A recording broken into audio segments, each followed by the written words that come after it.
Hello guys and welcome to my channel, Lifestyle and Fashion Tea. I'm going to get right on into it because I know the attention span of some of y'all is a hot mess. But this court case is a hot mess. I would love for you all to check out the live that I did earlier this morning. I was on it early this morning. But it seems like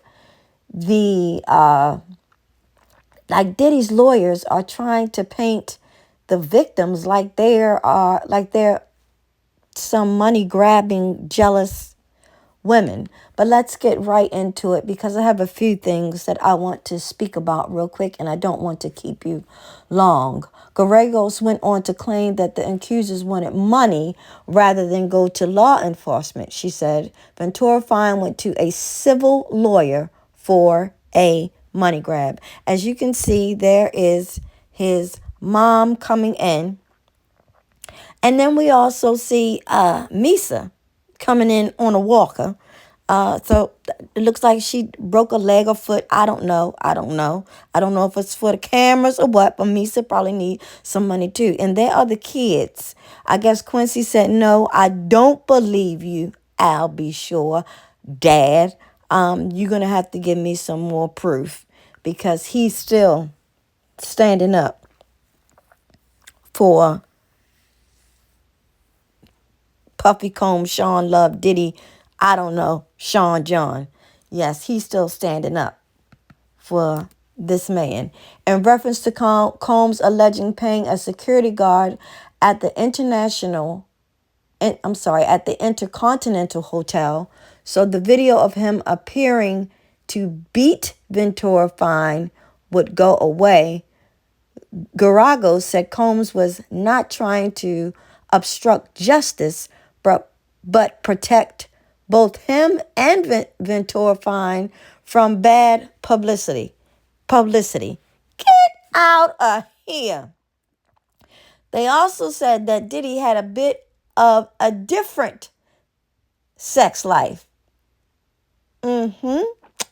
And Garagos told jurors that the defense doesn't plan to deny Combs' personal responsibility for committing domestic violence, but said they also expect others to take personal responsibility. She said domestic violence is illegal, but it's not what Combs is charged with in this case. Domestic violence is not sex trafficking. Let me say it again. Domestic violence is not sex trafficking. Combs was a physical and a drug user, Garagos said, and he had a bit of a different sex life. However, Garago also characterized Combs' alleged victims as people who need to take responsibility for their choices. You will see that they are capable. You will see that they are strong women. We also saw Alex Fine appear, Cassie's husband, I'm sure in support of his wife. Now, jurors hear disturbing allegations of freak-offs where Cassie Ventura felt like she was choking as Sean Diddy Combs made an escort urinate in her mouth. If this is not disgusting,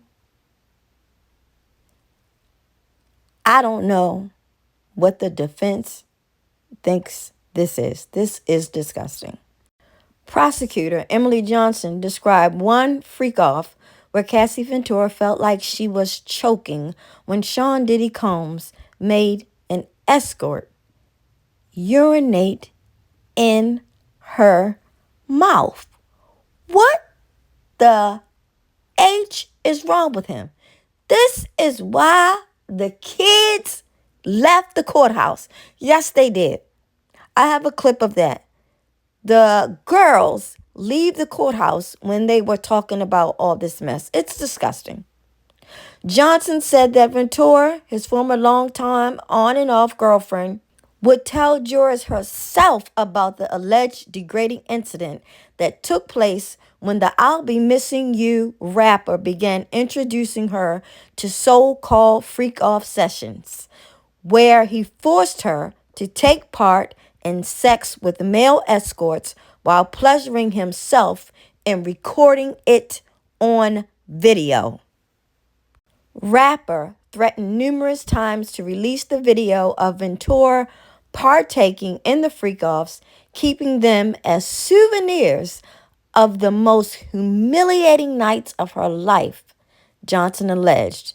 Ventura, who met Combs when she was a struggling singer at age 19 in 2006, and he was 36, is set to describe for jurors the degrading incident and others, as well as the repeated beatings she endured at Combs' hands over the years, Johnson said in court. As you can see, they did not waste any time in pulling this video out.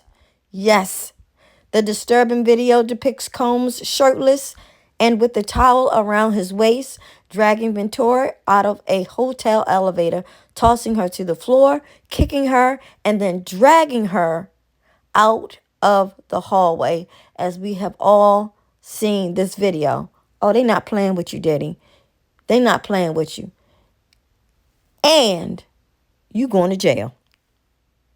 Cassie Ventura had a purple eye and kept repeating, "I just want to leave," after Sean Diddy Combs allegedly beat and kicked her at that hotel in 2016, according to witness testimony. Yes, witnesses are testifying, did testify today on behalf of Cassie and some of the alleged beatings. Male escort Daniel Phillip testified about being present when Sean Diddy Combs beat up his singer girlfriend, Cassie Ventura, just because she told the fallen music mogul, to hold on after he called her over. Phillip said the Bad Boy Records founder chucked a bottle toward Cassie and then grabbed her by the hair and started dragging her into the bedroom. Oh my goodness. This is horrible. I don't even know if I can report on this my daggone self. This is terrible. And I'm telling you guys that I am like breaking this down because there was so much. So I'm trying to like give you a visual of what was going on in the morning and in the afternoon, and then when court wrapped up today. Whew, this is crazy. Prosecution says Combs punched and kicked Jane Doe less than a year ago. Johnson also told jurors about Jane Doe, who was a single mom when she met Combs in 2020. A few months after they met, Combs allegedly introduced Jane to his freak-offs. She thought it was one off wild night, but loved him desperately and wanted a real relationship with him, Johnson said. Jane Doe says Combs paid her rent for a house where she lived with her child, and although she tried to resist the freak-offs, the rapper would threaten to no longer financially support her. I wonder if this is Young Miami. Let's keep going. Johnson said Combs came to Jane Doe's house less than a year ago, and they had an argument where he placed her in a chokehold, lifted her by the neck, and kicked her to the ground. He then allegedly continued to punch, kick, drag her by the hair, and slap her face before making her cover her black eye and have sex with an escort. Do y'all think that's Young Miami? Because whatever happened to her? Let me know about that in the comments. This is the family leaving the court after them hearing all these disgusting statements about what Diddy was doing to Cassie and with these escorts. Disgusting.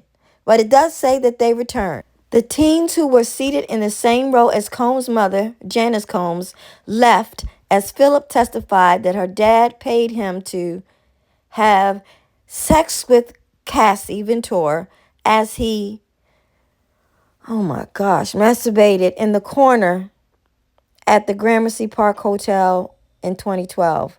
They came back in a few minutes later when the graphic testimony still ongoing, and then left again. I feel so sorry for these kids.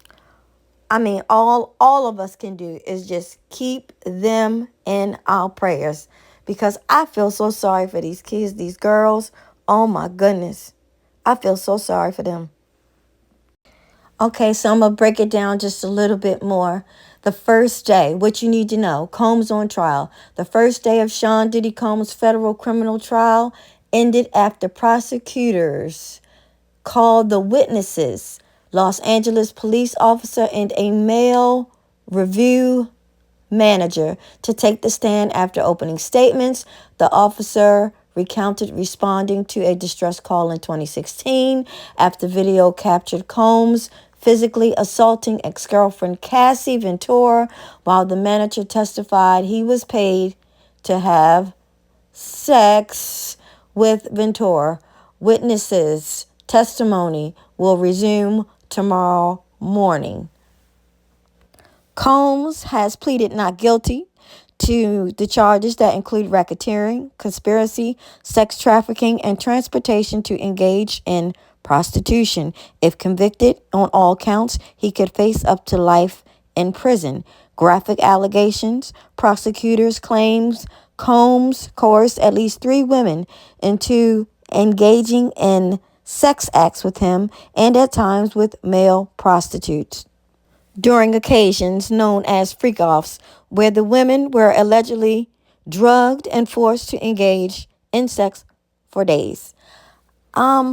I just realized I was just reading, and I don't know if I could say half this stuff on YouTube, but tomorrow I promise I will do better, because I am not going back, because the trial has adjourned for 1 day. Here is what is expected in court tomorrow. Judge Submarinian is dismissing the jury, instructing them not to read about or discuss the case. Daniel Phillip, government's second witness who testified he was paid to have sex with Cassie on several occasions, will be back on the stand to continue testifying under cross-examination Tuesday morning. Judge Submarinian instructed Phillip not to have conversations with anyone, including his lawyer, about his testimony before he returns tomorrow to the stand. Defense attorney Xavier Donaldson says he still has about an hour of cross-examination for Phillip tomorrow. More of what is to be expected tomorrow? Well, the attorneys are going to begin at 9 a.m. tomorrow morning to argue evidentiary matters that expect to come up in Ventura's testimony later in the day. Witness testimony is expected to begin at 9:30 a.m. As planned, Judge Submarinian warned the public against trying to depict or identify the jurors. Don't do it, the judge said. Judge Submarinian's not playing. He said, don't try it. Please like, share, comment, and subscribe, guys. I'm going to say this. I may come back a little later, because there was another man who testified about he was paid to have sex with Cassie, and I want to recap that testimony. I really do. So again, I may come back and put that one up as well. But again, on the way out, Don't forget to like, share, and subscribe. And please turn on your notification bells. Please let me know in the comments, what are your thoughts so far? I know my thoughts are everywhere. I'm confused. I'm going to have to get a notebook because this is insane. Insane. Again, like, share, and subscribe.